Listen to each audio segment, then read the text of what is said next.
रांची शहर में पिछले 8-10 महीने से लगातार एक डर का माहौल है कि भवन टूटेंगे। उसके नोटिस भी रांची नगर निगम के कोर्ट के माध्यम से लोगों को मिल रहा है और कोर्ट में भी कई एक केस चल रहे हैं। लोग परेशान हैं। लोगों के अंदर ये भय है कि कहीं उनका 10 साल, 20 साल, 50 साल का बनाया हुआ आशियाना टूट ना जाए। इसके लिए लगातार हम लोग भी प्रयास कर रहे हैं। रांची नगर निगम के सभी सदस्यगण अपने परिषद की बैठक में भी निर्णय लिए कि जो बिल्डिंग बायलॉज है उस बायलॉज में संशोधन हो, कुछ समय के लिए भी ही हो, जिससे कि आम लोगों को फ़ायदा हो सके। आम लोग जो बनाए हुए घर हैं उनको नियमित करा सकें। पहले के खंड अगर कालखंड में हम देखेंगे तो 2011-2017 में 2 बार इस तरह के संशोधन के प्रस्ताव आए थे, लेकिन उसमें प्रैक्टिकल अप्रोच नहीं होने के कारण और निगम के संसाधन की कमी होने के कारण, लोगों के अंदर जागरूकता नहीं होने के कारण रिजल्ट नहीं निकला। उसका कारण था कि मुझे लगता है कि पहले चरण जो 2011 में आए थे उसमें 700-800 के आसपास और 2017 में लगभग 205 या 210 घरों का ही नियमितीकरण हो पाया। हम लोगों का ये प्रस्ताव लगातार राज्य सरकार के पास जा रहा है, जिसमें आज जैसा बना हुआ है घर वैसा अगर वो अतिक्रमण में नहीं हो तो उसको नियमित करने का काम राज्य सरकार करे। ये तभी संभव है जब राज्य सरकार बिल्डिंग बायलॉज में संशोधन करते हुए एक संशोधन नियमावली लाए और उसके तहत एक समय सीमा बांधे और समय सीमा में जो लोग आवेदन दें उनके घरों को एज इट इज़ पास कर दिया जाए।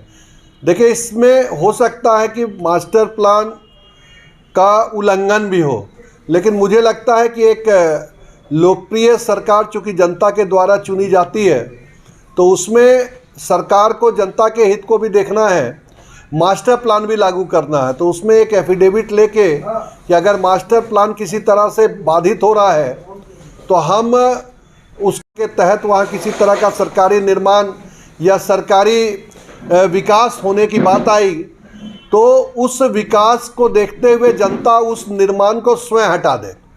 तो अगर इस तरह का हम एफिडेविट ले लेते हैं तो मुझे लगता है कि भविष्य में होने वाले विकास की संरचनाओं में भी कोई तकलीफ नहीं होगी।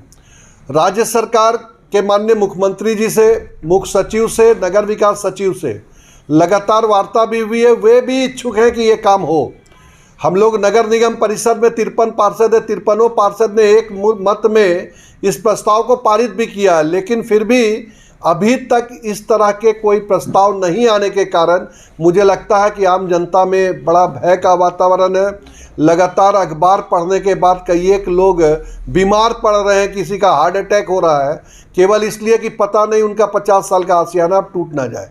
मुझे लगता है कि विधानसभा का सत्र शुरू हुआ है और इस सत्र का सदुपयोग राज्य सरकार को इस तरह से करना चाहिए जिससे कि रांची शहर में लगभग 2 लाख घर, अब मुझे लगता है कि झारखंड राज्य में लगभग 15,000 घर से भी अधिक ऐसे होंगे जिसको इस नियमितीकरण की बिल आएगी तो फ़ायदा पहुंचेगा।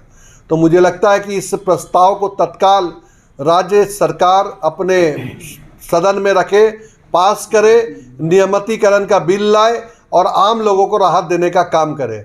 मेरा आज का प्रेस कॉन्फ्रेंस का मकसद सिर्फ इतना ही है कि राज्य सरकार चूँकि जनता द्वारा चुनी गई, जनता द्वारा बनाई गई है और हम यहाँ 53 पार्षद और मेयर, डिप्टी मेयर यहाँ जिस परिषद में बैठते हैं, हम लोग जनता के लिए बैठे हैं और जनता का हित अगर उससे बनता है तो वैसे नियमावली को तत्काल ला के लोगों को राहत देना चाहिए। और अगर ये राहत देने का काम करेंगे तो जनता वर्षों वर्षों तक ऐसी सरकार को याद करेगी। और इसी आग्रह के साथ मैं अभी ज्ञापन भी बनाया हूँ जो मैं माननीय मुख्यमंत्री जी को, राज्यपाल महोदय को, सभी दलों के सभापति को भी, विधायक दल के नेता को भी और सभी विधायकों को भी ये पत्र भेजा जा रहा है, ज्ञापन भेजा जा रहा है, जिससे कि विधानसभा में ये पुरजोर ढंग से उठे और विधानसभा में बिल पास हो और लाखों करोड़ों लोगों की जो आस्था अपने आवास के साथ जुड़ी रहती है, उनके आवास को नियमित किया जा सके।